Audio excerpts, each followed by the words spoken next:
Hello YouTube. Today we're going to look at Joachim Andersen's Opus 41, number 8, the Allegretto.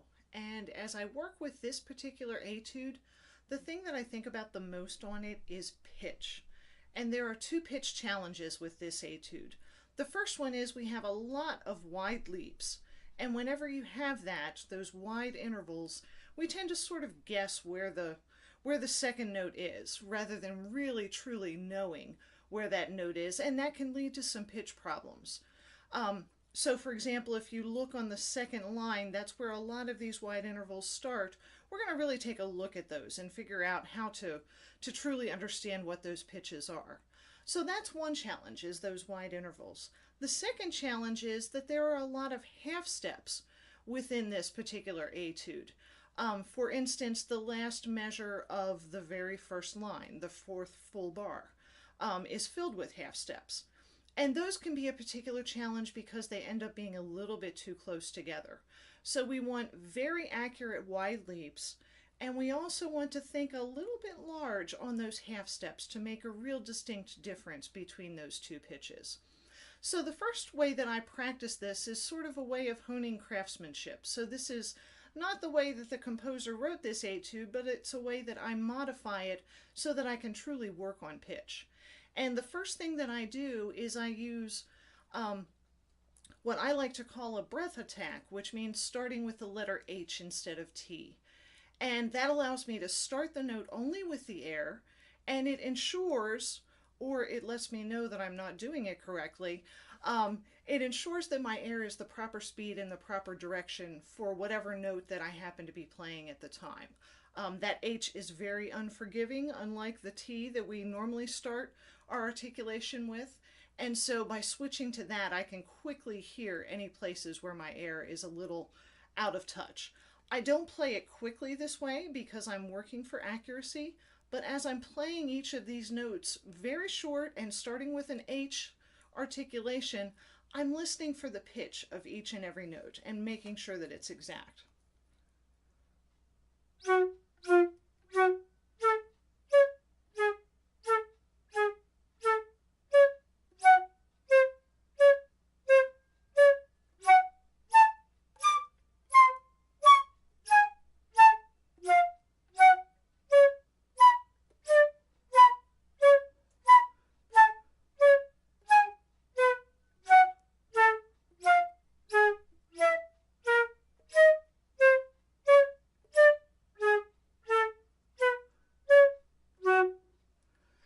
So that's an example of that breath attack method of practicing. And you can hear that I'm being very deliberate with each and every note. If I'm really working on this, if I hear a note that doesn't sound quite right, I'm going to go back and figure out what I'm doing with my air that isn't working in that circumstance, and go ahead and fix that. Let's go ahead and address the half steps at the end of that first line. So here is that measure.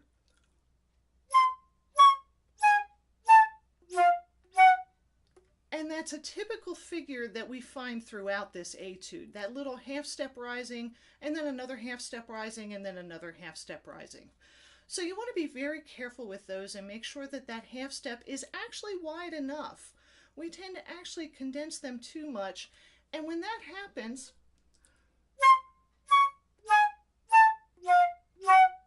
you can hear when I play it that way, when those intervals are really close, it almost sounds like a flat version and a sharp version of the same note. There's very little distinction between the two, as opposed to a nice wider half step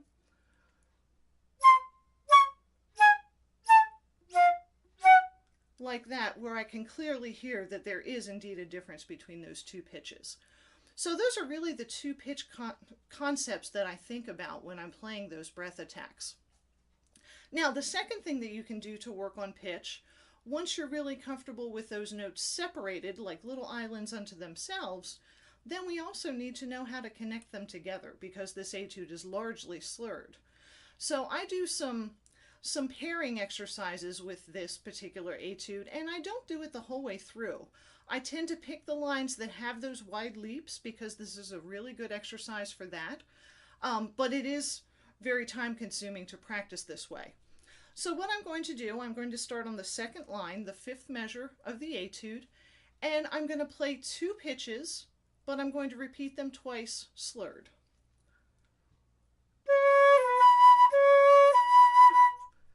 So the first time through, maybe things don't go quite so well, but that second time gives you a chance to really understand that interval.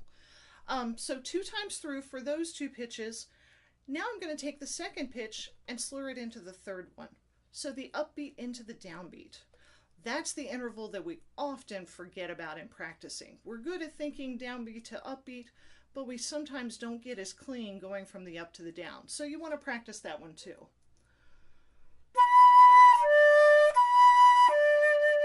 In this case, it's the B to the D. And then so on throughout the rest of the measures. The next 2 notes.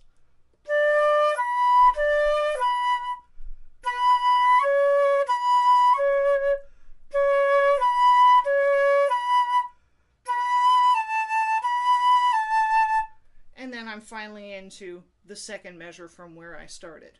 So you can see this exercise takes a little bit of time, but by repeating each interval, it really helps solidify that interval in your mind. So when you play it consecutively, it sounds like this.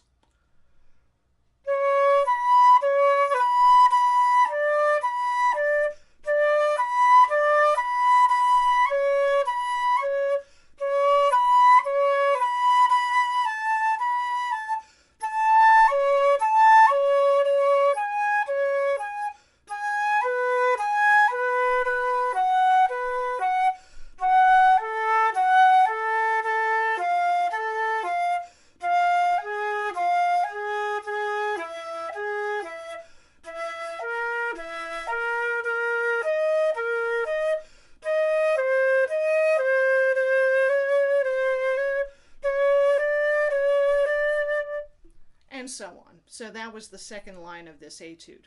So after doing those 2 things, separating each note as though they are a little island of sound, so I can definitely tell that I'm hearing the correct pitch, then I practice connecting them, but repeating them so that I have a chance to really focus on each interval. Then of course you're ready to play it the way that Andersen wrote it for you.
I hope that you found today's lesson helpful, and I hope that you enjoy playing Andersen's Opus 41, Allegretto, number 8.